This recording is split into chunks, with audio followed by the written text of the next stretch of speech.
600 کے قریب مزارات ہیں صرف پنجاب کے اندر. بہت بڑے بڑے جو ہے وہ گدیاں ہیں اور ان کے جو گدی نشین ہے وہ انتخابات میں حصہ لیتے ہیں. تو بندہ یہ سوچتا ہے کہ یہ سارے گدی نشین اتنے امیر کیسے ہو گئے؟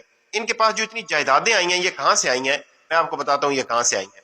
یہاں کے جو گدی نشین ہیں یہ پہلی بار جنگ آزادی کے مجاہدین کو کچلنے کے لیے ایسٹ انڈیا کمپنی کے دست راست تھے، اور ان گدی نشینوں نے انگریزوں کے حق میں فتوے دیے اور جنگ کو بغاوت قرار دیا، اور انعام کے طور پر جاگیریں ان کو ملی. اور انہی گدی نشینوں کو انگریزوں نے نوآبادیاتی عہد جو تھا ان کا، اس میں پاور سٹرکچر کے طور پر انہیں استعمال کیا اور ان کے ذریعے سے اپنے کلچز کو بر صغیر کے اندر مضبوط کیا، اور ان کو بڑے بڑے رقبے دیے، بڑی بڑی جاگیروں سے ان کو نوازا.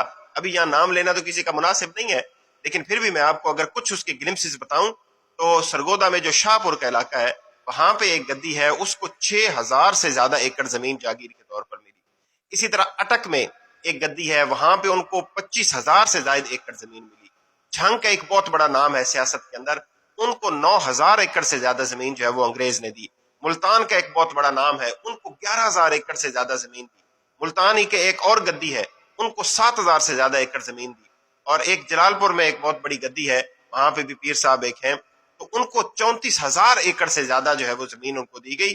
گیلانی ہے، ادھر ادھر، آپ جس طرف دیکھیں گے آپ کو پتہ چلے گا کہ اور دی کیوں دی؟ اس لیے کہ جب جنگ آزادی شروع ہوئی اور اس سے پہلے بھی جب ملتان میں کے اندر ایک پلٹون نے بغاوت کر دی تھی، تو یہ سارے گدی نشین تھے، انہوں نے اپنے اپنے مریدین کو ساتھ لے کے ان مجاہدین کو مارا، ان کو شہید کیا، اور اس کے بدلے انگریزوں سے جو ہے وہ نگد پیسے بھی لیے اور اپنی اس وفاداری کے صلے میں ان سے جاگیریں بھی وصول کی.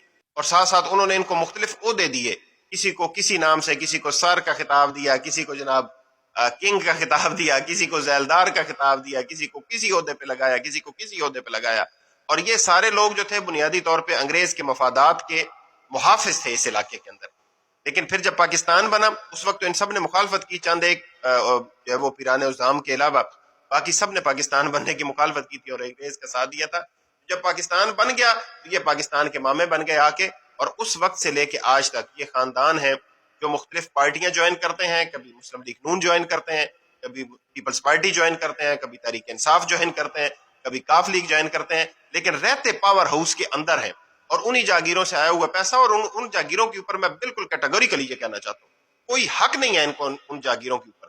انگریز کا کوئی رائٹ نہیں تھا کہ اتنے بڑے بڑے رقبے جو ہے جو یہاں کے لوگوں کی ملکیت ہیں، جو جہاں کی عوام کی ملکیت ہے، وہ ان لوگوں کو دے کر جائے. لیکن وہ دے کر گئے اور ان کے ایمان کے اوپر اس سے کوئی فرق نہیں پڑا، ان کو کوئی پریشانی نہیں ہے اس سے، اور انہوں نے انہی زمینوں کی پیداوار اور انہی سے آنے والے پیسوں سے استعمال کر کے اپنے علاقے کے لوگوں کو جو ہے وہ اپنا غلام بنا کے رکھا، ان سے ووٹ لیے، پاور جو کوریڈورز ہیں ان کے اندر ہمیشہ اپنے آپ کو جو ہے وہ شامل رکھا، اور مجموعی طور پہ انہوں نے دین کی کوئی خدمت نہیں کی. علامہ اقبال کی ایک بڑی پیاری نظم ہے جو آپ نے سنی بھی ہوگی، جس کا پہلا شعر ہے یہ: اٹھو میری دنیا کے غریبوں کو جگا دو، کاخ عمر آ کے در و دیوار ہلا دو، گرماؤ غلاموں کو لہو سوز یقین سے، کنجشک فرومایا کو شاہین سے لڑا دو.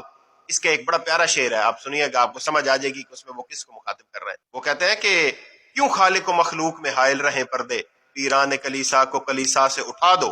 تو یہ پیران کلیسا بنے ہوئے ہیں، اللہ اور بندے کے درمیان آ کر بیٹھے ہوئے ہیں، ان کے پاس کوئی رائٹ نہیں ہے. اور میں اس میں خصوصی طور پہ یہ کہنا چاہوں گا ان لوگوں سے کہ جو اللہ تعالیٰ سے ان کے ذریعے سے رابطہ کرنا چاہتے ہیں، میں آپ کو بتانا چاہتا ہوں کہ قرآن یہ کہتا ہے کہ اللہ تعالیٰ شاہراہ کے قریب ہے.